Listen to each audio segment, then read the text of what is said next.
यह एक सच्चाई है कि तमाम कोशिशों के बावजूद कंटेंट को लेकर यूपीएससी में जो हिंदी माध्यम का परीक्षार्थी है उसके पास उस तरह के रिसोर्स अवेलेबल नहीं है जो एक इंग्लिश माध्यम के विद्यार्थी या परीक्षार्थी के पास है। मैंने बहुत सारे वीडियोस इंग्लिश में, पीपीटीज इंग्लिश में अपलोड किए, बहुत सारे वीडियोस को लोगों तक पहुंचाया है, लेकिन एक अलग श्रेणी की वीडियोस की मैं तैयारी कर रहा हूं जो हिंदी मीडियम के स्टूडेंट्स के लिए बिल्कुल, मैं ये नहीं बोल रहा कि इंग्लिश माध्यम के परीक्षार्थियों के ऊपर कोई एज दे, लेकिन कम से कम इतना तो करे कि उनके पास जो सोर्स हैं वो उसी बराबरी के हों। इस कड़ी में अगर आप इस साल, वैसे लोग जो यूपीएससी का मेंस लिख रहे हैं, मैं हिंदी में ही लिख रहा हूं, या ऐसे लोग जो हिंदी माध्यम के परीक्षार्थी हैं और अगले साल के लिए तैयारी कर रहे हैं,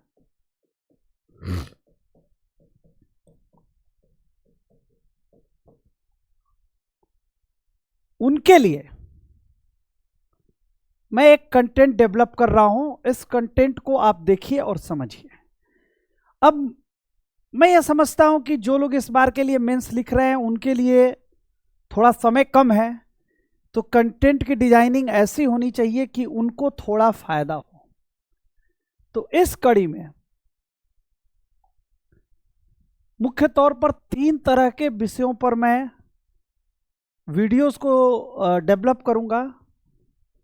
एक इंटरनेशनल रिलेशन, एक पॉलिटी, मतलब GS2 लगभग पूरा है, और GS3 से इकोनॉमी। इस पॉलिटी में गवर्नेंस, सोशल जस्टिस, ये सारी चीजें भी मैं कवर करने की कोशिश करूंगा, और ये GS3 का इकोनॉमी। तो इस साल क्या मतलब 2024 से ही आने वाला साल उथल पुथल भरा रहेगा, इसकी भूमिका लगभग बन गई थी। लेकिन जनवरी में यूएस प्रेसिडेंट के रूप में ट्रंप साहब के आने के बाद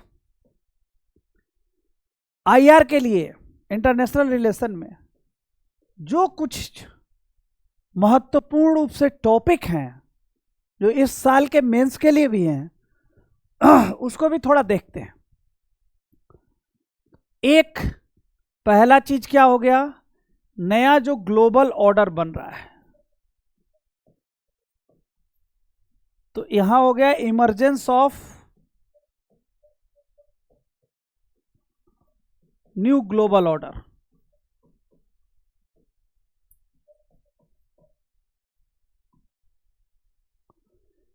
दूसरा चीज क्या हुआ, साल की शुरुआत में या दिसंबर में जब डोनाल्ड ट्रंप ने ये इलेक्शन जीता था, बिडेन के एरा में इंडिया यूएसए रिलेशनशिप जो है, मतलब पिछले 6-8 महीनों में बिल्कुल 360 डिग्री मूव कर गई है। तो उसको लेकर सिविल सर्विसेज में निश्चित तौर पर क्वेश्चंस आएंगे। अब वो सारे क्वेश्चंस किसी भी तरह से पूछे जाएं, emergence of new global order मैंने बोल ही दिया, इसमें फिर इंडिया आ जाएगा। इनिशियली जो हमने वीडियोस अपलोड किए हैं उसमें क्या अपलोड किया है कि वेस्ट कंट्रीज या यूएसए इंडिया को उस तरह का थ्रेट कभी कंसीडर नहीं करते हैं जिस तरह से चाइना को करते रहे।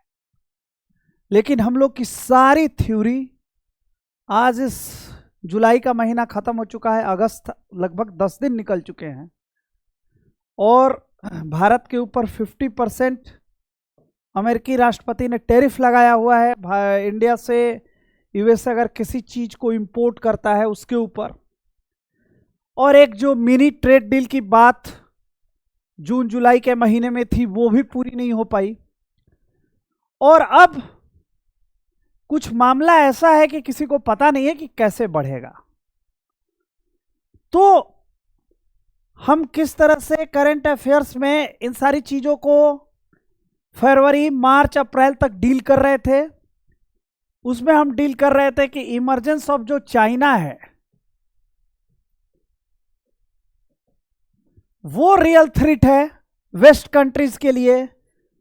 और फिर उसके अगेंस्ट में क्या था कि इंडिया थ्रेट नहीं है, इंडिया एक चाइना का अल्टरनेट हो सकता है। ये वेस्ट की कंट्रीज या यूएसए चाइनीज अल्टरनेट के रूप में इंडिया को खड़ा कर सकता है। लेकिन इन सारी चीजों के बीच में एक चीज बड़े क्लियर थी कि जो ट्रंप का इकोनॉमिक एजेंडा है उस एजेंडा का जो कोर सेंट्रल पार्ट है वो है टैरिफ। और टैरिफ को लेकर उनकी क्लियरिटी बिल्कुल साफ है। उनका मानना है कि वो जिस देश के साथ भी व्यापार करते हैं, अगर वो देश अमेरिका को अपने बाजार उपलब्ध नहीं कराएगा ठीक उसी दर पर जिस दर पर अमेरिका अपने बाजार को उस देश को उपलब्ध कराता रहा है, तो फिर रेसिप्रोकल टैरिफ और बहुत सारी चीजें सामने आई। ये बात सच है कि अमेरिका के बाजार बहुत कम दरों पर बाकी सारे देशों को उपलब्ध होते रहे, उसकी अपनी थ्योरी है और उसके अपने कारण है। और उस तरह टैरिफ को लेकर जो डोनाल्ड ट्रंप का विजन है उसको लेकर भी अपने कारण है। उनकी डोमेस्टिक इकोनॉमी जो है उसको प्रोटेक्ट करना चाहते हैं, वहाँ के स्टील इंडस्ट्रीज को प्रोटेक्ट करना चाहते हैं। उन्हें लगता है कि जो ट्रेड इम्बैलेंस है यूएसए का बाकी देशों के साथ, जो ट्रेड डेफिसिट है उसको सही करने की आवश्यकता है। इंडिया के साथ भी यूएस का जो ट्रेड डेफिसिट है उसको बैलेंस करना चाहते हैं। तो उसको लेकर हम लोग क्या सोचते थे, हमें ऐसा लगता था, हमने बहुत वीडियो में भी बोला और हर जगह ऐसा ही आ रहा था कि हमें लगता था कि जो ट्रेड डेफिसिट है उस ट्रेड डेफिसिट के अगेंस्ट में हमें पहले से पता था कि यूएसए क्या डिमांड करेगा। तो वो इंडिया के फार्मर सेक्टर को और अपने मार्केट को, इंडियन मार्केट को एकदम और ज्यादा एक्सेस मांगेगा। फार्मर सेक्टर है, डेयरी है, कॉटन इंडस्ट्री है। तो हमारा ये था कि यूएसए के लिए इंडिया, अगर मैं सही हूं तो 11th या 8th 9th 10th 11th इस पोजीशन पर है, लेकिन जो ट्रेड है वो टोटली इंडिया के पक्ष में टिल्टेड है। लगभग सच अगर है तो वो लगभग 45 या 45 मिलियन डॉलर से है, ये बिलियन डॉलर से। इसको एक बार चेक कर लेना, लेकिन यही है शायद, फिगर यही है।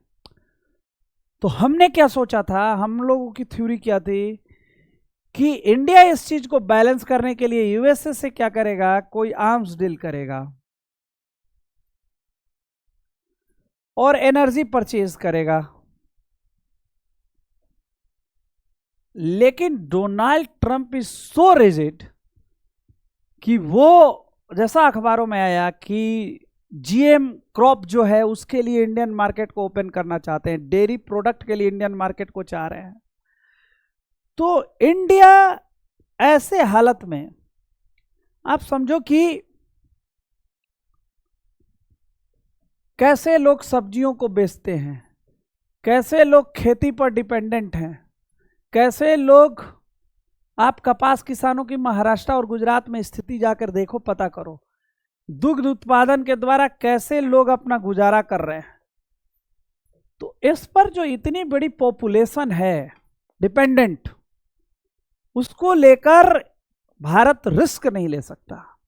और कुछ कन्वेंशन और कल्चरल डिफरेंसेस भी हैं, जैसे वहाँ के डेयरी प्रोडक्ट को लेकर तरह तरह की बातें हैं, वहाँ के जीएम क्रॉप को लेकर तरह तरह की बातें हैं, और इसका इम्पैक्ट सिर्फ इकोनॉमिक वर्जन पर रहेगा, ये एक बड़ा सवाल है। क्योंकि जिस तरह से डोनाल्ड ट्रंप किसी कन्वेंशन या किसी चीज को इंस्टॉलाइज करके बहुत दूर के लाभ हानि को वो नहीं देखते हैं, तो भारत जैसे क्वाड जैसे चीजों का क्या होगा, जो न्यूक्लियर सिविल एटॉमिक डील है, माने जिसके द्वारा बिजली उत्पादन के लिए न्यूक्लियर डील है, भारत को न्यूक्लियर सप्लाई होती है। इसके अलावा जो चाइना को रोकने के लिए बहुत सारी स्ट्रेटेजिक पार्टनरशिप बनी, और आप देखो आसिफ मुरीन के यूएसए विजिट के बाद से को पाकिस्तान का जो आर्मी चीफ है, उनकी भाषा देखिए आप। भाई पाकिस्तान के पास ये सारी चीजें तो पहले से थी ना, ऐसा थोड़ी है कि अचानक से उसने कुछ बड़ा हासिल कर लिया।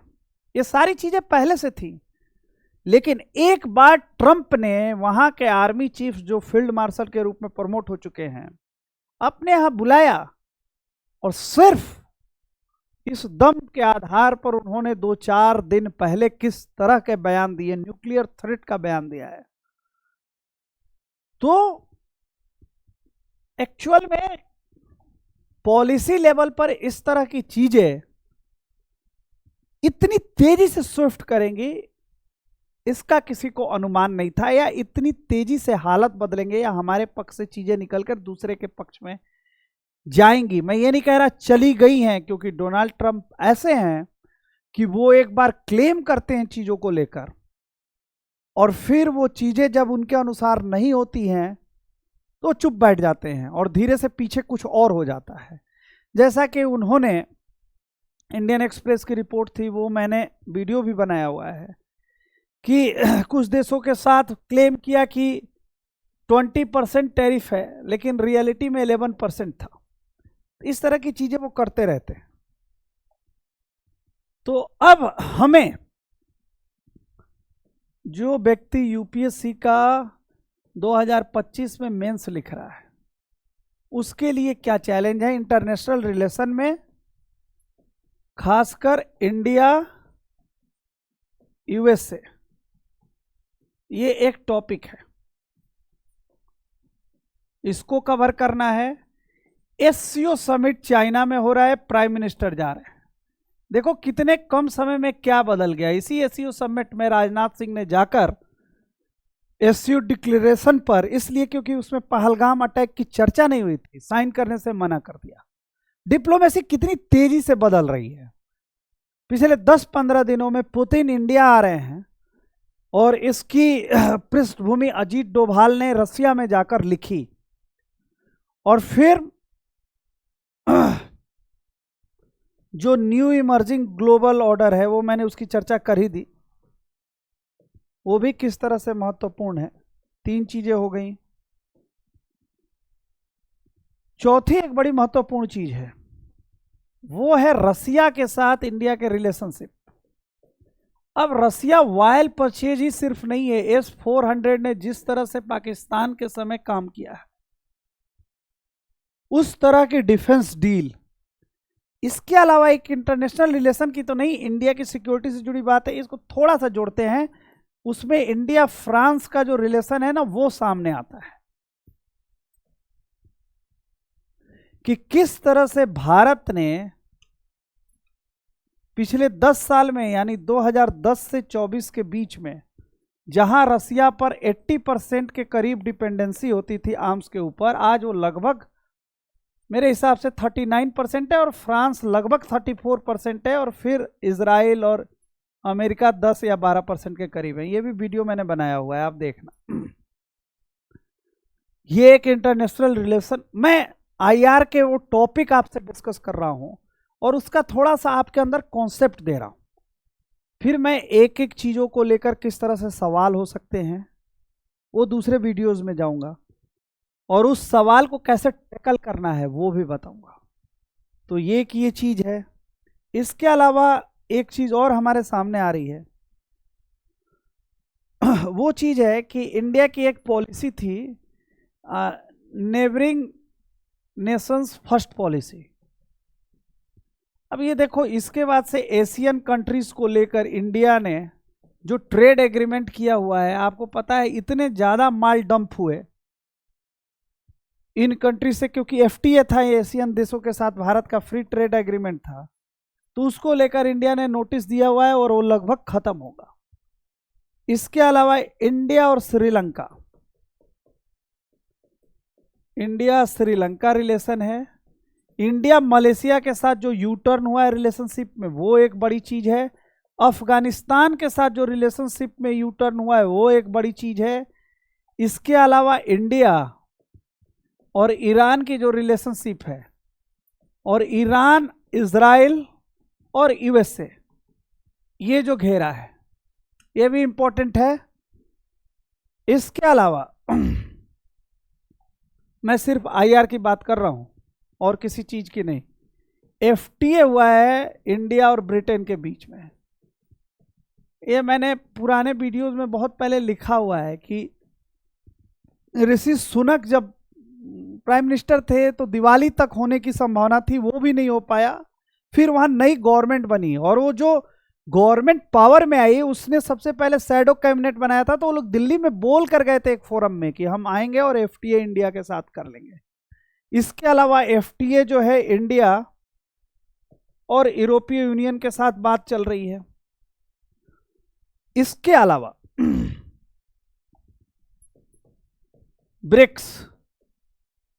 ब्रिक्स में प्राइम मिनिस्टर गए थे और उन्होंने क्या किया, उन्होंने ग्लोबल साउथ के रिप्रेजेंटेशन की बात की।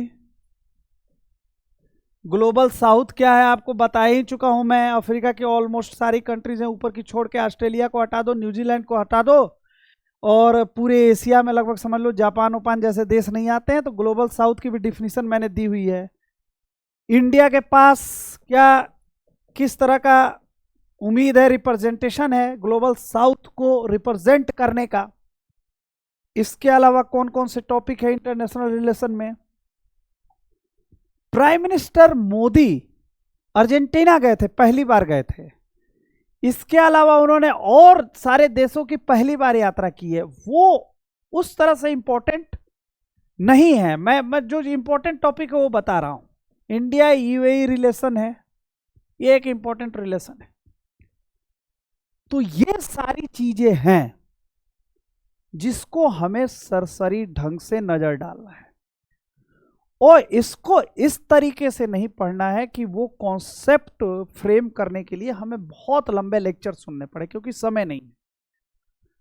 जैसे हमें यह समझना है, जैसे पिछले साल के क्वेश्चंस पेपर को आप देखो, उसमें इन सारे संबंधों में किस तरह के क्वेश्चंस पूछे गए हैं। जैसे मैं एक क्वेश्चंस का एग्जांपल दूंगा। ये क्वेश्चंस पूछा गया था कि वेस्ट जो है इंडिया को चाइना का अल्टरनेट मानता है।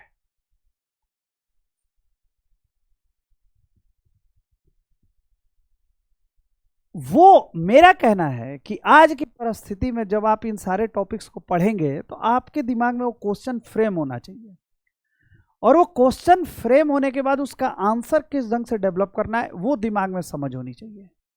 तभी जाकर चीजें बनेगी या हम उसको बहुत अच्छे से प्रेजेंट कर पाएंगे। अब जैसे एक सवाल मैं बोलता हूं,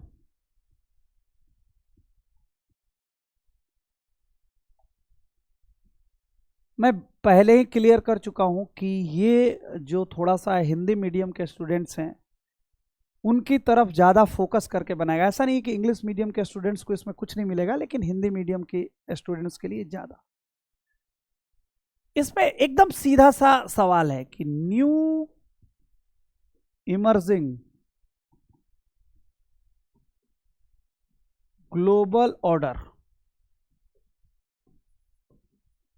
भारत के लिए तेजी से बदलती वैश्विक व्यवस्था में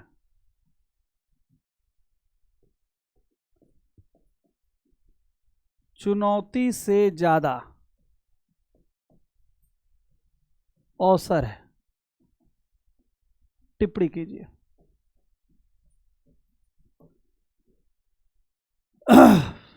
कितने शब्दों में टिप्पणी करना है आपको पता है? मैक्सिमम 300 400 शब्द, यही है ना। अब इसको कैसे लेके चलना है इस सवाल को? तो सबसे पहला, अगर मुझसे पूछिएगा, मैं इसका कॉन्सेप्ट पूछिएगा तो मैं लेक्चर दे दूंगा, लेकिन फिर वो लिखते वक्त परेशानी होगी। पहला चीज है कि हम मल्टी लेटरल सिस्टम में जा रहे हैं, मतलब बहु ध्रुवीय विश्व की कल्पना की जा रही है।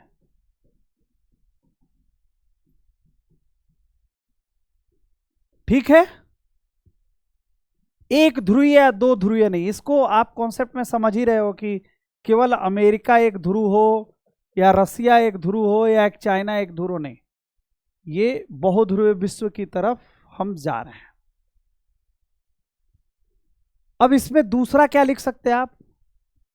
विश्व बड़ी तेजी से बहुध्रुवीय ध्रुव की तरफ जा रहा है, और जयशंकर का, जयशंकर का एक स्टेटमेंट है, आप उस स्टेटमेंट को कोट कर सकते हैं। यहां पर आंसर राइटिंग का मैं बता रहा हूं, बस एस जयशंकर कर सकते हैं। वो कोट बहुध्रुवीय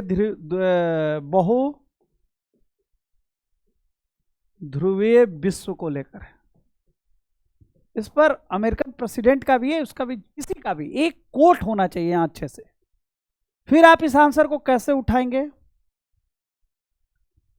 इस बहुध्रुवीय विश्व में क्या है? दूसरा, भारत और चीन जैसे देश, ये क्या है? इमर्जिंग इकोनॉमीज है। और इसमें क्या है भैया, बहुत सारे एजेंसीज, IMF, वर्ल्ड बैंक, फलाना ढिकाना के रिपोर्ट्स हैं, वो ये बताते हैं कि 2050 तक चीन बड़ी इकोनॉमी होगा, भारत होगा, फॉलोड बाय अमेरिका। और इसके अलावा मैंने आपको टोटल ग्लोबल GDP में किसका कितना कंट्रीब्यूशन होगा वो भी बताया।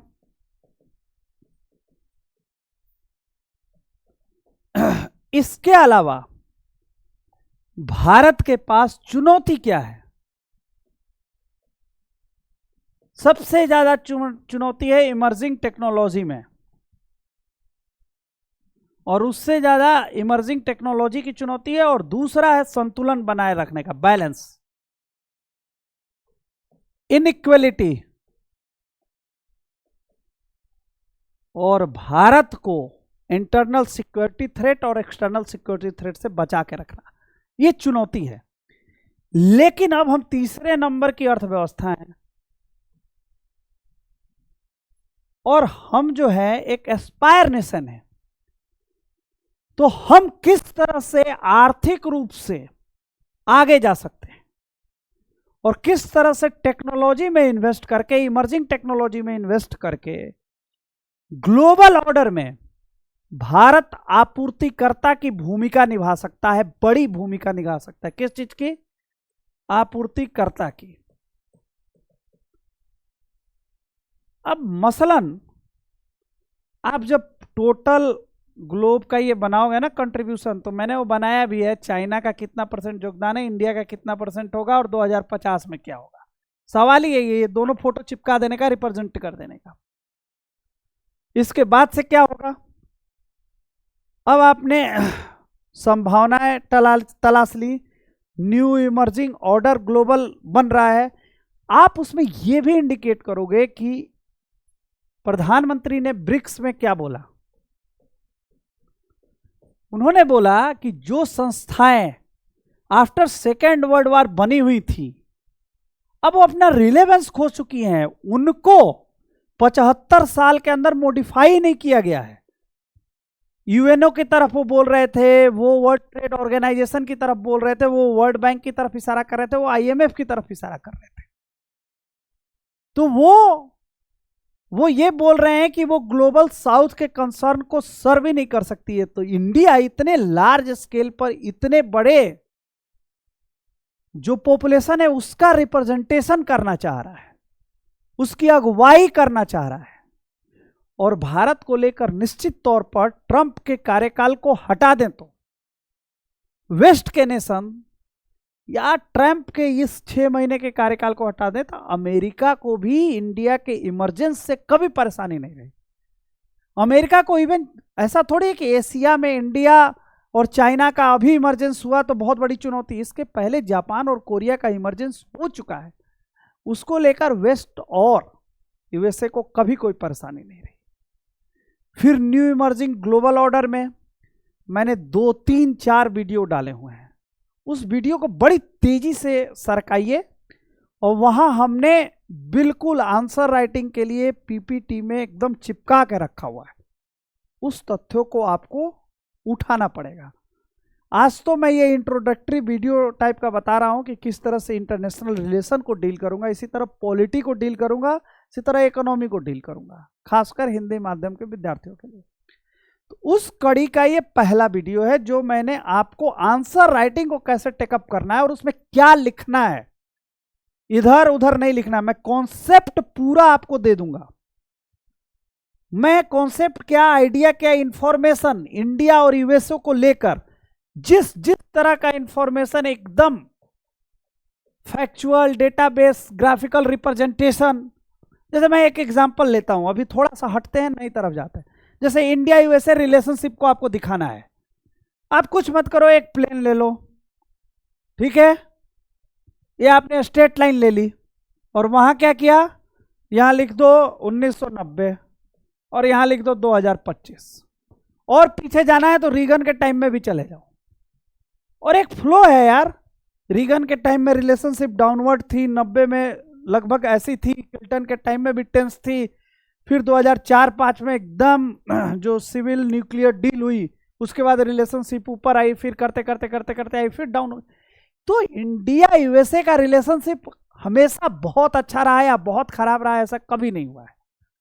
और इसके नीचे क्या लिख दो, किस समय क्वाड को लेकर बात हुई, किस समय A2U2 को लेकर बात हुई, इस तरह से मतलब जो फोरम बनते गए, किस तरह से न्यूक्लियर से, एक ग्राफिकल रिप्रेजेंटेशन में वो चीज पूरी हो जाती है। आप लिखेंगे, आप हिंदी मीडियम में, इंग्लिश मीडियम, क्या फर्क पड़ता है, लिखो। अब यूएसए लिखने की जगह आप अमेरिका थोड़ी लिखने जाओगे, कोई फर्क नहीं पड़ता, इतना कोई नहीं समझता है और देखता है, आप यूएसए लिख सकते हैं। तो इस प्रकार से इन चीजों को आगे बढ़ाना है और उस चीजों को आंसर कैसे लिखना है। इतने सारे फैक्ट्स हैं अखबारों में, इतने कंटेंट छपे, इतना डेटा है, इतना लक्ष्मीकांत में है, इतना आईआर में है, इतना मतलब हर जगह बहुत कुछ है। सुप्रीम कोर्ट ने इतना बोल दिया, उससे हमें मतलब नहीं है। हम उसको क्वेश्चन कैसे पूछे जा सकते हैं, उसको आंसर में कैसे डालना है, बस इतना ही है। और उसके पीछे का बैकग्राउंड, जितने इंफॉर्मेशन है उस सब्जेक्ट को लेकर, इंडिया यूएसए को लेकर, इंडिया फ्रांस को लेकर, इंडिया रसिया को लेकर, रशियन ऑयल को लेकर, उस सारे वीडियोस लगभग मैंने बनाए हुए हैं, और भी ज्यादा वीडियोस में बनाऊंगा, हिंदी को फोकस में करके बनाऊंगा। तो ये एक कॉन्सेप्ट टॉक हुआ, इसको देखिए और मुझे बड़ा अच्छा लगेगा अगर आप मेरे मोबाइल नंबर 9599337328 पर रीच करने की कोशिश करेंगे। और इसके अलावा हमारे YouTube चैनल जो मेरा Takshashila classroom for UPSC current affairs by Kunal है, उसको सब्सक्राइब कीजिए, लाइक कीजिए, और 10-15 एक महीने में जो मैं नया क्लासरूम प्रोग्राम अगले सत्र के लिए शुरू कर रहा हूं उसको ज्वाइन कीजिए। आपको अच्छा लगेगा, आपकी तैयारी में हमारा सहयोग रहेगा, ये बड़ी चीज़ है। ये हमारा मोबाइल नंबर है, प्लीज़ यहाँ पर आप अपने को रेफर करके रीच कर सकते हैं। और किसी तरह का कंटेंट चाहिए, किसी तरह का सवाल चाहिए, निश्चित तौर पर आप ड्रॉप कर सकते हैं अपने सवालों को। वीडियोस देखने के लिए थैंक यू। अगले वीडियोस की प्रतीक्षा मत कीजिए, मैं बहुत जल्दी डालने वाला हूं। लगभग मैं चाह रहा हूं 10-15 दिनों में इतने सारे वीडियोस डाल दूं कि IR पॉलिटी कम से कम 2 सब्जेक्ट आपका निकल जाए। All the best, thank you.